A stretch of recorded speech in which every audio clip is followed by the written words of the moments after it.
Bonjour à tous et bienvenue sur Chojapap, votre chaîne dédiée aux histoires de la vie quotidienne. Que c'était difficile pour Laetitia de porter ce lourd secret sur ses frêles épaules, de se sentir abandonnée par les siens et de se retrouver seule face son geôlier. Mais, devant l'amour et la détermination de Junior motivée par son cousin, prendra-t-elle enfin goût à la vie afin de se libérer des chaînes de ce tortionnaire mensuel? Sans plus tarder, découvrons ensemble le dénouement de l'histoire de notre héroïne. Après avoir regardé cette vidéo, merci de faire un tour sur notre chaîne Chojapap afin de découvrir les deux premières parties de l'histoire de la vie de Laetitia, ainsi que toutes nos histoires aussi croustillantes et ahurissantes les unes que les autres. N'hésitez pas à vous abonner et à activer la cloche de notification afin de ne manquer aucune de nos publications si vous nous rejoignez pour la première fois. Un like, un commentaire ou un partage sont également appréciés afin de faire grandir notre communauté. Je subissais l'aigreur de ma belle-mère qui continuait à être jalouse de moi. Par ailleurs, je subissais le trop-plein de gentillesse de mon cousin, ainsi que le trop-plein d'amour de Junior. Alors, j'ai eu une idée. En finir. Je ne pouvais plus de cette situation chaotique de ma vie. Mais avant je ressentais le besoin d'en parler à quelqu'un. Et Junior me paraissait faire l'affaire. S'il m'aimait comme il le prétendait, il devait pouvoir m'écouter. Car j'avais bien besoin de soulager ma conscience. Quand je lui ai dit qu'enfin je passerais chez lui, dans sa chambre d'étudiant, il semblait si heureux. Le rendez-vous a été pris. Je suis arrivée chez Junior bien décidée à me confesser et ensuite à boire les comprimés prévus à cet effet. Il a écouté mon récit, sans m'interrompre, et quand j'ai fini. Quitte cette maison, enfuis-toi. Viens vivre avec moi. Ce n'est qu'un studio, mais je t'accueille volontiers. J'étais surprise de cette réaction. J'ai donc décidé de suivre son conseil et de changer mes plans. En rentrant le soir, je me suis dit qu'il fallait que je pense aussi à moi.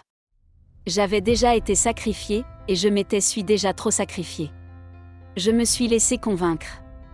Le jour de ma fuite, j'ai pris de l'argent dans l'un des comptes de mon père, assez pour que ça n'éveille pas les soupçons, quelques affaires personnelles. J'ai cassé la puce de mon téléphone pour qu'on ne puisse plus me joindre. Je suis sortie de cette maison, sans me retourner, pleurant secrètement le sort des autres enfants. J'ai enfin eu le courage de partir. Junior était très responsable.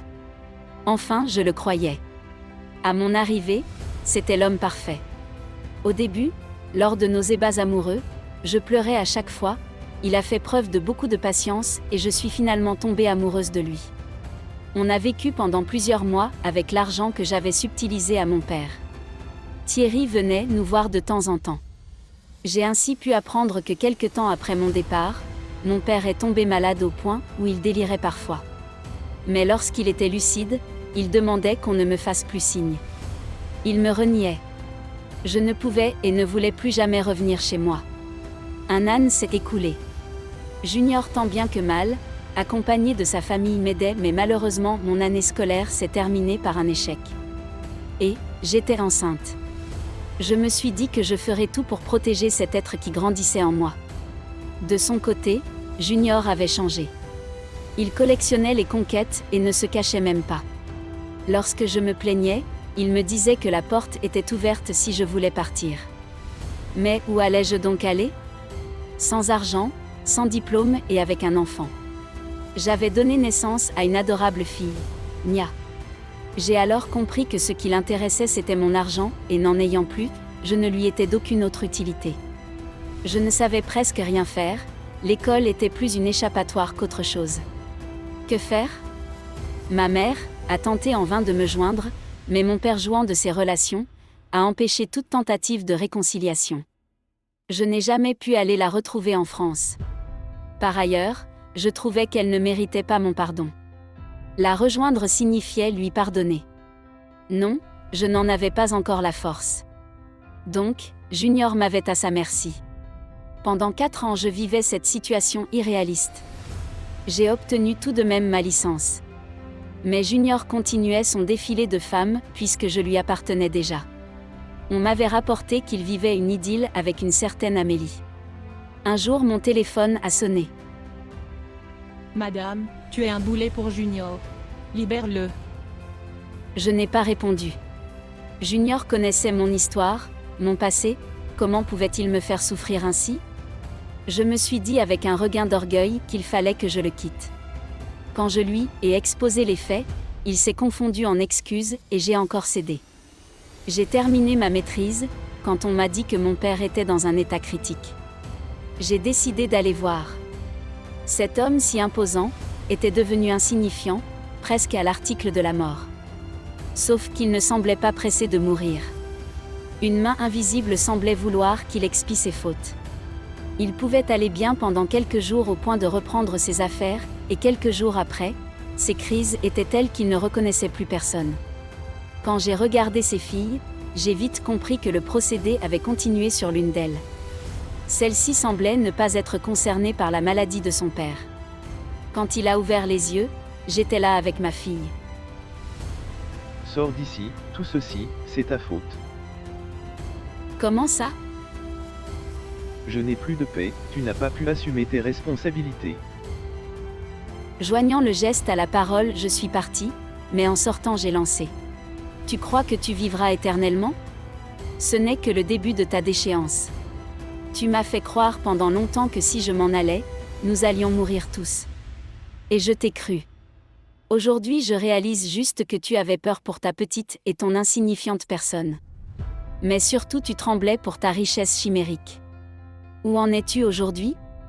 Mais je prierai pour tout le mal que tu nous as fait, et je supplie le ciel de toujours me donner la force de me battre pour mes enfants. La vue de l'état de mon père a été pour moi le déclic, et partant de là, j'ai su que Dieu n'abandonne personne. Oui, il y a un être céleste quelque part qui entend nos cris. L'étau s'est resserré sur mon père. Il était à présent paralysé. Ses précieuses affaires étaient au plus bas niveau, et pour couronner le tout, on ne lui diagnostiquait rien médicalement parlant. Ma mère a enfin eu le courage de revenir constater l'état de son ex-mari. Elle a essayé une énième fois de renouer avec moi. Mais je n'étais pas toujours prête. La femme de mon père a commencé à tout vendre. Elle disait vouloir récolter de l'argent pour les soins de son mari. Et moi?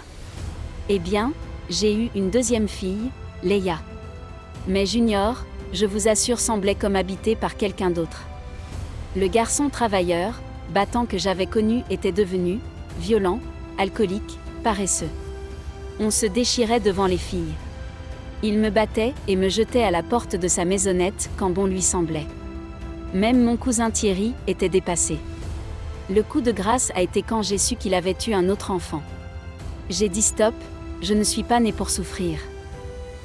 Aidée de Thierry, j'ai commencé à faire des crêpes que je vendais devant le campus à l'université. Thierry nous a hébergés dans sa chambre d'étudiant et est rentré vivre en famille.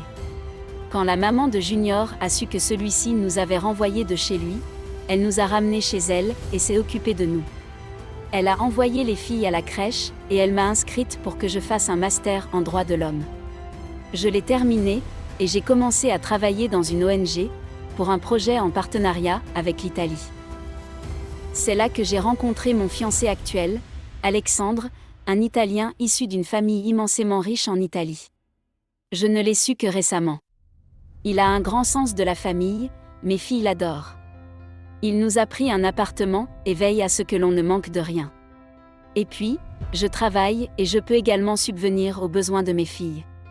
La mère de Junior continue de soutenir ses petites filles bien qu'elle sache que je suis fiancée. Junior, quant à lui, a encore eu un enfant avec une autre fille qui l'aurait largué. Et mon père? Son état de santé continue à se dégrader sans aucune explication médicale. Ma mère? Pour le moment, je prends mon temps. Elle n'a toujours pas vu mes filles. De cette période de ma vie, j'ai tiré différents enseignements. Tout d'abord, j'ai compris qu'il ne sert à rien de se lamenter, mais il faut prendre les choses en main. Dieu a un plan pour chacun. Mais ce n'est que lorsque j'y ai fermement cru, que les portes se sont ouvertes. L'épisode avec mon père m'a permis de réaliser que pour rien au monde je ne vendrais mon âme pour du matériel. De plus, tous les biens matériels du monde ne peuvent nous rendre heureux. Au contraire, on devient très vite prisonnier de sa richesse.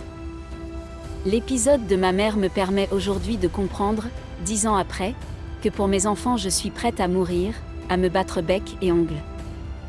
Quant à mon histoire avec Junior, j'ai compris qu'il ne faut jamais se montrer désespéré devant des hommes. Car ils peuvent s'en servir à des fins peu louables. De plus, sentez-vous belle et précieuse, même après 2 enfants, je trouve enfin une personne qui saura m'aimer, et me chérir comme je le mérite. Pour Thierry, j'ai compris qu'il ne faut pas repousser les personnes qui semblent vouloir être proches de vous. Ne vous dévoilez pas trop vite non plus.